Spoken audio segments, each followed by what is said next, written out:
ঈদে ঘরমুখো যাত্রীদের কাছ থেকে অতিরিক্ত ভাড়া নেয় পরিবহন কর্তৃপক্ষ। শুক্রবার বেলা 11:30টার দিকে লক্ষ্মীপুরের মজু চৌধুরীর হাট বাস টার্মিনালে অভিযান চালিয়ে ঘটনার সত্যতা পাওয়া যায়।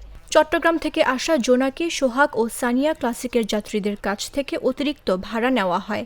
50 টাকা বলে 600 টাকা 650 টাকা বলতে বলে 600 টাকা ওরা রাখেন না 20 টাকা কম রাখেন না 650 টাকা রাখছে।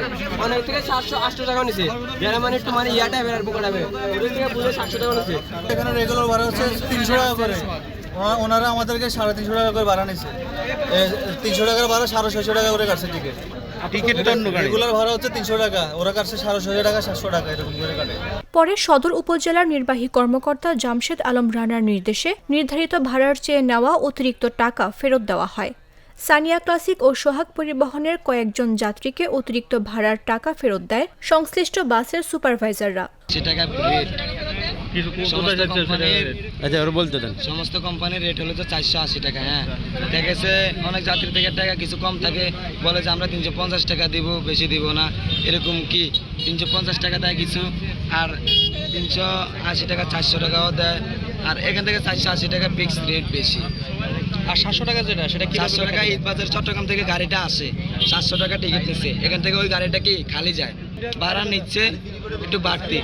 বরফলের ফিক্স রেট ম্যাজিস্ট্রেটের অনুমোদিত করা হয়েছে 550 টাকা। হ্যাঁ, আর সোহাগ সামনে যে গাড়িগুলো এগুলো আসতেছে যে পিরিবোর্ড থেকে, ওই চিনজি ওখান থেকে আসতে 100 টাকা ভাড়া লাগে। অভিযানে র্যাব 11 এর নোয়াখালী ক্যাম্পের কোম্পানি কমান্ডার মিঠুন কুমার কুণ্ডু ও বিআরটি এর লক্ষ্মীপুর কার্যালয়ে মোটরযান পরিদর্শক প্রণব চন্দ্র নাগ উপস্থিত ছিলেন।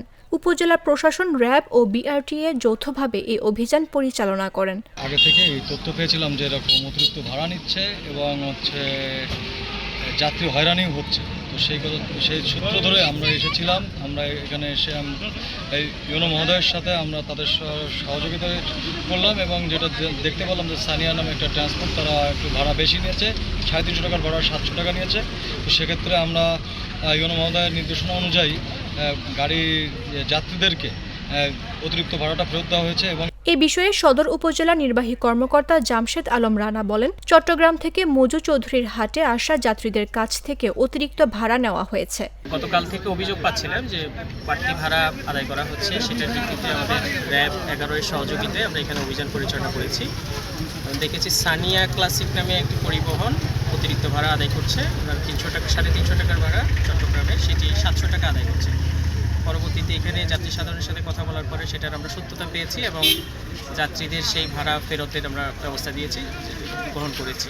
যদিও এই বাসগুলো চট্টগ্রাম থেকে এসেছে, যেহেতু সেই ওখান থেকে ওই কাউন্টারেই ভাড়াটা আদায় করা হচ্ছিল, সেহেতু আমরা এখানে জরিমানা করছি না, কিন্তু যাত্রী সাধারণ যারা আছে তাদের কাছে আমরা ওই ভাড়াটি ফেরত দেওয়ার ব্যবস্থা করেছি। চট্টগ্রাম, কক্সবাজার, ব্রাহ্মণবাড়িয়া, সিলেট, কুমিল্লা, নোয়াখালী, ফেনী সহ মজু চৌধুরীর হাট লঞ্চঘাট থেকে মেঘনা নদী হয়ে ভোলা, বরিশাল নৌ রুটে দেশের 21 জেলায় সহজ যোগাযোগ মাধ্যম। ঈদ সহ সরকারি ছুটিতে এ রুটে যাত্রীদের উপচে পড়া ভিড় থাকে।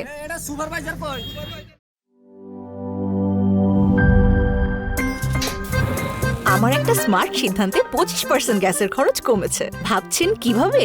সাধারণ গ্যাস স্টোভ বদলে আমি এনেছি আরএফএল গ্যাস স্টোভ। এর সাইন্টিফিক নজল ও ব্রাস বার্নার ক্যাপ সমানভাবে তাপ ছড়িয়ে রান্না করে দ্রুত, তাই গ্যাসও বাঁচায় 25%, টাকাও বাঁচে 25%। আরএফএল গ্যাস স্টোভ, নিরাপদ ও গ্যাস সাশ্রয়ী।